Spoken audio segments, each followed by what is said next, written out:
இன்றைய பதிவு திருச்சி மாவட்டம் திருவெரும்பூரில் அருள்பாலிக்கக்கூடிய நறுங்குழல் நாயகி உடனுரை எறும்பீஸ்வரர் திருக்கோயிலை பற்றி பார்க்க போகிறோம். 274 சிவாலயங்களில் 70வது சிவாலயம் இந்த எறும்பீஸ்வரர் சிவாலயம். இங்கே இவர் சுயம்பு மூர்த்தியாக ஒரு புற்று வடிவில் மேடும் பள்ளமுமா, அதாவது முழுமை இல்லாமல் மணல் லிங்கமாக இவர் இங்கே காட்சி தரார். அதனால் இவருக்கு அபிஷேக ஆராதனைகள் கிடையாது, எண்ணெய் காப்பு மட்டும்தான். மூலஸ்தனத்தில் சிவபெருமான் இடதுபுறம் சற்று சாய்ந்தது போலவும் இந்த சிவலிங்கத்தின் நடுவே ஒரு பிளவு உள்ளது போலவும் இருக்கிறது. அதனால் இந்த சிவலிங்கம் 2 பகுதிகளாக தெரிகின்றன.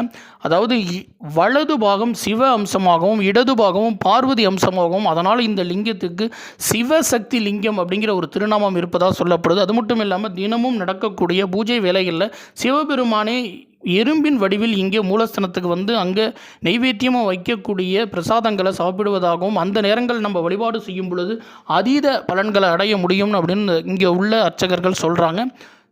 பார்த்து பயன்பெறுங்க. நம்ம சேனலை மறக்காம சப்ஸ்கிரைப் பண்ணுங்கள்.